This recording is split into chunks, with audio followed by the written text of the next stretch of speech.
मेरे दिए गए लेवल्स को मार्केट ने परफेक्टली रिस्पेक्ट किया। जैसा कि मैंने बोला था निफ्टी 50 17,650 पे ओपनिंग दे सकता है, वही हुआ। Although bank Nifty sideways open हो गया, बट उसका भी सिनेरियो मैंने डिस्कस किया था। Welcome back to another understanding market psychology video, जहां पे हम मार्केट का एक क्विक रिकैप करेंगे using technical analysis. Number second, we will look trap zones and उससे कैसे बचा जाए वो हम जानेंगे। नंबर थर्ड, हम कल का प्रेडिक्शन करेंगे, कल नहीं मंडे का प्रेडिक्शन करेंगे कि मार्केट गैप अप ओपन हो सकता है या गैप डाउन। एंड मैं आपको सारे इंपॉर्टेंट लेवल्स दूंगा जहां पे आपको बाय साइड ट्रेड करना है या सेल साइड का ट्रेड करना है, वो मैं आपको बताऊंगा। कहां पे आपको ट्रेड नहीं करना है वो जोन भी मैं आपको अच्छे से बताऊंगा। Without wasting time, let's go to our laptop screen. Hello retailers, welcome to Vardaan trading. My name is Asad Maqbool. पहले हम बात कर लेते हैं वर्ल्ड मार्केट की। वर्ल्ड मार्केट पे क्या चल रहा है, तो यूरोपियन मार्केट मोस्टली ग्रीन है, एशियन मार्केट कंप्लीट रेड है, चाइना का मार्केट 2% डाउन था। एंड अब आते हैं हम यूएस मार्केट की। यूएस मार्केट मिक्स था, ग्रीन रेड दोनों मिक्स था वो। अब हम चलते हैं इंडियन मार्केट के ऊपर अच्छे से उसे एनालाइज करने के लिए। ये है बैंक निफ्टी का चार्ट। बैंक निफ्टी ने भी आज रेड कैंडल बनाई। जैसा कि मैंने कल आपको बोला था, ये मूवमेंट डाउन की तरफ जा सकता है और इसने वही किया, इसने मूवमेंट डाउन की तरफ दी। तो ये है बैंक निफ्टी का 1 day time frame chart. Bank Nifty ने आज रेड कैंडल बनाई। जैसा कि मैंने कल की वीडियो में आपको बोला था कि बैंक निफ्टी डाउन की तरफ मूव कर सकता है, उसने एग्जैक्टली वही काम किया। वो आज बेरिश था। अगर हम बात करें कितना मूवमेंट बैंक निफ्टी ने दिया, तो बैंक निफ्टी ने आज ऑलमोस्ट 420 पॉइंट्स का मूवमेंट इसने आज पूरे दिन भर में इसने दिया। अब हम जाते हैं 4 आवर के टाइम फ्रेम चार्ट पे। तो ये फर्स्ट 4 आवर कंप्लीट रेड था, सेकंड 4 आवर इसने हल्का सा रिकवरी दिया अपसाइड के तरफ। अब हम चीज़ों को अच्छे से समझने के लिए जाते हैं 5 मिनट के टाइम फ्रेम चार्ट पे, ताकि हमें आज दिन भर का मूवमेंट थोड़े अच्छे से समझ आए। ये 5 मिनट का time frame chart. Market sideways open हुआ। जैसा कि मैंने आपको बोला था कि अगर मार्केट साइडवेज ओपन होता है तो आपको वेट करना है और 42,350 के लेवल का इंतजार करना है, उसके बाद ही कोई ट्रेड बिल्डअप करना है। आपको मैंने ये भी बोला था कि आपको first half an hour wait करना है। जैसा कि आप देख पा रहे हैं कि 42,370 के लेवल पे मार्केट ने 3 बार रिजेक्शन लिया। ये 5 मिनट का कैंडल है। अगर आप 1 मिनट में देखेंगे तो इसने मल्टीपल्स टाइम इस लेवल पे रिजेक्शन लिया। ये एक क्लियर इंडिकेशन था कि मार्केट ऊपर जाने में इंटरेस्टेड नहीं है। उसके बाद मार्केट ने एक बड़ा सा मोरीबूजो कैंडल बनाया, रेड कैंडल, और ये फॉल डायरेक्ट डाउनवर्ड की तरफ दिया। इसके बाद कंटिन्यूअस मार्केट डाउन ट्रेंड में ही रहा ऑलमोस्ट 1 बजे तक। उसके बाद 1 बजे के बाद इसने हल्का सा अपसाइड मूव दिया, कुछ खास मूवमेंट था नहीं। अगर हम बात करें कितना पॉइंट मूव ये अप के तरफ रिकवरी दिया, तो ये 206 पॉइंट का मूव दिया था अप के तरफ। क्योंकि हम इसे हाफ रिकवरी कह सकते हैं, क्योंकि ये पूरे दिन में 420 पॉइंट्स का मूवमेंट दिया। इसने 1 बजे से 2:30 बजे तक इसने 200 पॉइंट्स की रिकवरी भी दे दी थी। अगर हम बात करें मार्केट किस टाइम साइडवेज हो गया था, तो मार्केट 2 बजे से 5 बजे तक एक साइडवेज जोन में था। जिस किसी ने भी इस पॉइंट पे अगर ट्रेड पकड़ा होगा वो लोग के लिए तो बेस्ट था, बट अगर ये ट्रेड जिसने मिस किया होगा तो उसके बाद उसके लिए ये पॉइंट से लेके ये पॉइंट तक कोई एंट्री जोन नहीं था, क्योंकि इस पॉइंट पे ट्रेड लेना मतलब अपने स्टॉप लॉस हिट करवाने के जैसा होता। और अगर स्टॉप लॉस हिट नहीं भी होता तो आपको एसएल बहुत ही बड़ा लेना पड़ता। तो ये एक नो ट्रेडिंग जोन था 10 बजे से 2 बजे तक। 2 बजे के बाद एक मूवमेंट शार्प मूव 1 पीएम तक आया। 1 पीएम से ये 2:30 बजे तक एक शार्प मूव अप की तरफ भी दिया इसने 200 पॉइंट्स का। और जैसा कि आप देख पा रहे हैं, जो पैरेलल चैनल मैंने आपको पिछले 3 वीडियो में शो किया, वो पैरेलल चैनल को भी इसने अच्छे से रिस्पेक्ट किया at the end of the day. यहाँ पर इसने बहुत ही परफेक्टली रिस्पेक्ट किया, ये एज ए रेजिस्टेंस बिहेव किया और इस पॉइंट से प्राइस डाउन की तरफ। इस पॉइंट पे भी इसने एज ए रेजिस्टेंस बिहेव किया और इस पॉइंट से प्राइस डाउन की तरफ। 42,075 पे इसने एक सपोर्ट लिया। हम कह सकते हैं कि ये स्ट्रॉन्ग सपोर्ट है इस पॉइंट पे, क्योंकि मार्केट इसी पॉइंट पे क्लोज हुआ है। अगर हम बात करें ट्रैप जोन्स की, मार्केट ने किस पॉइंट पे हम जैसे रिटेल ट्रेडर्स को ट्रैप किया, मुझे पर्सनली ये जोन एक ट्रैप जोन लगा।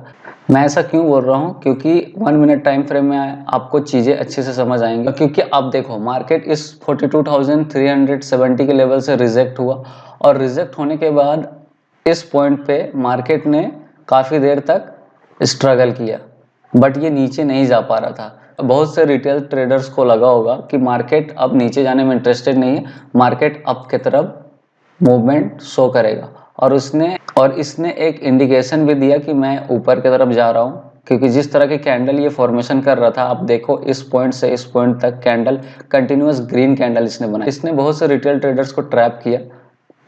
रिटेल ट्रेडर इस पॉइंट पे ट्रैप हुए हैं, इस पॉइंट पे ट्रैप हुए हैं, इस कैंडल में भी ट्रैप हुए होंगे, इस पॉइंट पे ट्रैप हुए होंगे। तो बहुत से पॉइंट ऐसे थे, बहुत से पॉइंट आप देख पा रहे हैं जहां पे रिटेल ट्रेडर ट्रैप हुए होंगे और उन लोगों के एसएल इस पॉइंट पे लगे होंगे। मार्केट ने क्या किया, मार्केट ने तुरंत 42,280 के पॉइंट से इसने रिजेक्शन लिया और उसके बाद मार्केट कंटिन्यूअस साइडवेज ही रहा 12 बजे तक, और 12 बजे के बाद इसने फाइनली डाउन की तरफ मूव इसने दी। तो ये एक ट्रैप जोन था। अब हम बात करते हैं इस ट्रैप जोन से बचा कैसे जाए। तो जब कभी भी आप देखो कि मार्केट डाउन ट्रेंड में है, तो आप इस पॉइंट को देखो, जो अपने इसने लोअर प्रीवियस लोअर है जो इसने बनाया है, उस पॉइंट को वो ये क्रॉस कर पाया है कि नहीं। आप जैसा कि आप देख पा रहे हैं, इस पॉइंट को इसने क्रॉस नहीं कर पाया। तो ये एक इंडिकेशन था कि मार्केट ऊपर जाने में इंटरेस्टेड नहीं है।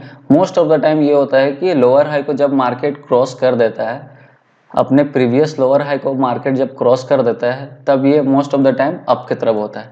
तो ये एक इंडिकेशन था, स्ट्रैप जोन से बचा जा सकता था। तो अब हम बात कर लेते हैं निफ्टी बैंक के प्रेडिक्शन की। मार्केट को गैप अप खुलना चाहिए, गैप डाउन। तो पहले हम सारे सिनेरियो की बात कर लेते हैं। अगर मार्केट साइडवेज खुलता है और market slow and study upward की तरफ मूव करना चालू करता है, तो हमें पहले नोटिस करना है कि मार्केट 42,250 के लेवल को अच्छे से निकाल पा रहा है या भी नहीं। यहाँ पे हमें पहले नोटिस करना है प्राइस सस्टेन हो रहा है या नहीं, उसके बाद हम कोई बाई साइड का ट्रेड प्लान करेंगे। अगर market slow and study down की तरफ मूव करता है, तो हमें 42,000 लेवल का वेट करना है। जब ये मार्केट ये लेवल निकाल दे, तब हमें सेल साइड कर। अब हम दूसरे सिनेरियो की बात कर लेते हैं। मार्केट अगर गैप अप खुलता है, तो मार्केट को 42,250 के लेवल 50 के लेवल के ऊपर मार्केट को ओपन होना चाहिए, और इस पॉइंट पे फर्स्ट हाफ एन आवर हम वॉच करेंगे। अगर ये प्राइस सस्टेन हो जाता है, तो फिर हम बाय साइड का ट्रेड। अगर मार्केट गैप डाउन खुलता है, तो आई एम एक्सपेक्टिंग कि मार्केट 42,000 के लेवल के नीचे मार्केट ओपनिंग दे सकता है, और हमें 41,850 तक के टारगेट ये दे सकता है डाउन के साइड।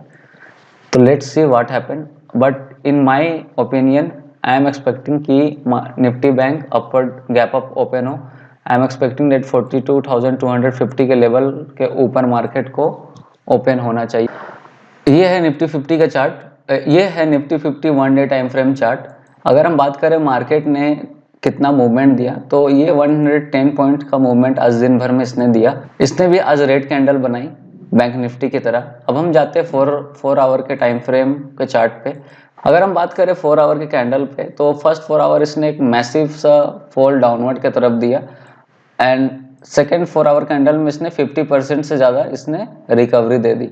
अगर बात करें, अगर कंपेयर किया जाए आज का मूवमेंट बैंक निफ्टी से, निफ्टी 50 का मूवमेंट मुझे काफ़ी सही लगा। अगर हम बात करें इसके मूवमेंट की, ये अगले कुछ दिनों में कौन से डायरेक्शन में ये मूव कर सकता है, तो मुझे 17,500 से लेके 17,400 एक स्ट्रॉन्ग जोन लग रहा है। मार्केट को इस पॉइंट पे आना चाहिए अगले कुछ दिनों के अंदर, but market is supreme, anything can happen. अब हम चीज़ों को अच्छे से समझने के लिए 5 मिनट के टाइम फ्रेम चार्ट पे चलते हैं। यह 5 मिनट का टाइम फ्रेम चार्ट, जैसे कि मैंने कल आपको बोला था, मार्केट 17,650 के लेवल पे ओपन हो सकता है। इसने ठीक एग्जैक्टली उसी लेवल पे ओपनिंग दी, और ये भी बैंक निफ्टी की तरह इसने भी रिजेक्शन एक पर्टिकुलर पॉइंट पे रिजेक्शन लिया, जो कि 17,660 का लेवल था। इसने भी मल्टीपल्स टाइम इस पॉइंट पे रिजेक्शन लिया। अगर आप 1 मिनट के कैंडल देखोगे तो आपको अच्छे से समझ आएगा। उसके बाद इसने भी एक मैसिव सा मोरीबुजो कैंडल बनाया बैंक निफ्टी की तरह, और इस पॉइंट पे सबके एसएल ले लिए, क्योंकि जिस किसी ने भी first half an our trade किया होगा, उन लोगों के ट्रेड लूज होने के चांसेस ज़्यादा रहे होंगे। जैसा कि आप देख पा रहे हैं, ये मार्केट 920 से लेकर 1020 तक कंटिन्यूस गिरा। उसके बाद 1020 से 12 बजे तक ये कंप्लीट साइडवेज हो गया। ये एक नो ट्रेडिंग जोन था। आपने अगर नोटिस किया होगा, तो हमेशा नो ट्रेडिंग जोन 10 बजे से लेके 12 बजे तक या 1 बजे तक एक नो ट्रेडिंग जोन हमेशा आ रहा है। अगर आप पिछले कुछ टाइम से अगर मेरी वीडियो देख रहे होंगे तो आपको पता चल गया होगा कि most of the time no trading zone 10 बजे से 1 बजे तक आता है। 1 बजे के बाद इसने एक अच्छा सा मूवमेंट डाउन की तरफ दिया और पैरेलल चैनल को इसने ब्रेक किया। पैरेलल चैनल को ब्रेक करने के बाद कुछ ज़्यादा देर तक ये नीचे रह नहीं पाया। इसने एक हैमर कैंडल बनाई और उसके बाद इसने इस पॉइंट से रिवर्स ली और एक अच्छा सा मूव अप की तरफ दिया। ये मूवमेंट की अगर पॉइंट्स की बात करें तो इस ऑलमोस्ट इसने 77 to 78% इसने रिकवरी दे दी थी जितना ये फॉल किया। एक अच्छी बात ये रही कि जो ट्रेंड लाइन हमने प्रीवियस वीडियो पे ड्रॉ किया था, जो मैंने आपको बताया था, वो ट्रेंड लाइन को इसने बहुत ही अच्छे तरीके से रिस्पेक्ट किया। इसने इस ट्रेंड लाइन को एज ए सपोर्ट की तरह बिहेव किया। एक पॉइंट पे इस ट्रेंड लाइन को इसने ब्रेक किया था और इसने मूवमेंट डाउन की तरफ दिया था, बट ज़्यादा देर ये सस्टेन हो नहीं पाया। ये पॉइंट एक स्ट्रॉन्ग पॉइंट है, 17,550 का लेवल है ये एक स्ट्रॉन्ग सपोर्ट है मेरा। अगर हम बात करें ट्रैप जोन्स की तो ये पॉइंट मुझे ट्रैप जोन लगा जहाँ पे रिटेलर ट्रैप हुए होंगे। क्यों ये पॉइंट मुझे ट्रैप जोन लगा? क्योंकि आप 1 मिनट टाइम फ्रेम में आप देखो, ज़्यादा क्लियर आप समझ पाओगे मैं क्यों ये ट्रैप जोन बोल रहा हूँ। क्योंकि आप देखो मार्केट 1:10 तक कंप्लीट बेरिश था, उसके बाद इसने half an our move up के तरफ दिए और जिस तरह से ये इस सपोर्ट लेवल पे जाके जिस तरह से ये रेड कैंडल फॉर्मेशन कर रहा था, उस हिसाब से यही लग रहा था कि मार्केट ऊपर जाने में इंटरेस्टेड नहीं, मार्केट नीचे जाने में इंटरेस्टेड है। और बहुत से रिटेलर्स को यही लगा होगा कि मार्केट इस पॉइंट से डाउन की तरफ जाएगा, 17,570 के लेवल तक तो जाना ही चाहिए। इसलिए बहुत से लोग इस पॉइंट पे सेल किए होंगे, अपना सेल ऑर्डर प्लेस किए होंगे, बट ऐसा हुआ नहीं। मार्केट ने इस पॉइंट से रिजेक्शन लिया। अब हम बात करते हैं इस ट्रैप जोन से बचा कैसे जाए। तो आप पहले ये देखो, इससे बचने का 2-3 क्लियर इंडिकेशन था कि आप इस जोन से बच सकते थे। पहला इंडिकेशन ये था कि आप देखो ये पॉइंट एक लोअर हाई पॉइंट है। मार्केट जिस टाइम से ये फॉल कर रहा था तो ये एक पॉइंट लोअर हाई पॉइंट था, तो मार्केट इस पॉइंट पे पहुंच चुका था। फर्स्ट इंडिकेशन तो आपको कुछ देर वेट करना था, पहला। दूसरा ये था कि ये देखो ये कंटिन्यूअस ग्रीन कैंडल ही फॉर्मेशन किए जा रहा है और सारे ग्रीन कैंडल्स में स्ट्रेंथ कितनी है ये अगर आप कंपेयर करो रेड कैंडल का कंपैरिजन में ग्रीन कैंडल, तो ग्रीन कैंडल ज़्यादा नंबर्स में है। तो ये भी एक क्लियर इंडिकेशन है कि मार्केट नीचे जाने में इंटरेस्टेड नहीं है, मार्केट ऊपर जाने में इंटरेस्टेड है। तो ये 2 क्लियर इंडिकेशन थे जिससे आप इस ट्रैप जोन से बच सकते थे। अब हम बात कर लेते हैं निफ्टी 50 के प्रिडिक्शन की, कल मार्केट गैप अप खुलना चाहिए या गैप डाउन। तो पहले हम सारे सिनेरियो की बात कर लेते हैं कि ये अगर साइडवेज खुलेगा तो किस पॉइंट पे जाना चाहिए। तो अगर मार्केट साइडवेज खुलता है इसी पॉइंट पे तो market slow and study up के तरफ अगर मूव करना चालू करता है तो हम 17,650 के लेवल के ऊपर पहले देखेंगे प्राइस सस्टेन हो रहा है कि नहीं, उसके बाद एक बाइंग ऑर्डर का प्लान करेंगे। अगर मार्केट साइडवेज खुलने के बाद स्लो एंड स्टडी डाउनवर्ड की तरफ अगर मूव होता है तो हम पहले 17,580 के लेवल को नोटिस करेंगे, उसके बाद फिर सेल साइड का हम प्लान करेंगे। अगर मार्केट गैप अप खुलता है तो मार्केट को 17,670 के लेवल के ऊपर खुलना चाहिए और अगर मार्केट गैप डाउन खुलता है तो मार्केट को 17,580 के लेवल के नीचे खुलना चाहिए। हमें first half an our trade नहीं करनी है, पहले मार्केट को वॉच करना है, अच्छे से एनालाइज करना है मार्केट का डायरेक्शन किधर है, उसके बाद कोई ट्रेड प्लान करना है। अगर मेरे पॉइंट ऑफ व्यू की अगर बात करो तो मार्केट को कल गैप अप खुलना चाहिए। मार्केट को मोस्ट प्रोबेबली 17,670 के लेवल के ऊपर खुलना चाहिए और ये मार्केट खुलते के साथ ही ये सीधा डाउन की तरफ ये मूव देगा। मेरा ये प्रेडिक्शन है। अगर आपको वीडियो अच्छी लगी एंड वाकई में आपने कुछ सीखा तो वीडियो को लाइक कर दो, give a big thumbs up and subscribe कर दो। तुम्हारे भाई का चैनल है ये मंडे के रोज।